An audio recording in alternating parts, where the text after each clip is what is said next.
হ্যাঁ, খুব সুন্দর না, খুব সুন্দর। দেখতে পাচ্ছেন যে কালারটা কিন্তু অনেক সুন্দর কালার দেখতে পাচ্ছেন। সম্ভবত 3.5 মনের মতো আম হবে আর কি। 3.5 মন আন্দাজ করে আমাদের উদ্যোক্তা এখানে বিক্রি করতেছে।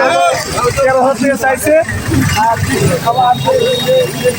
আমার ভাই আমি দাম করছে 11,000 টাকা। কত হয় আমরা একটু দেখি।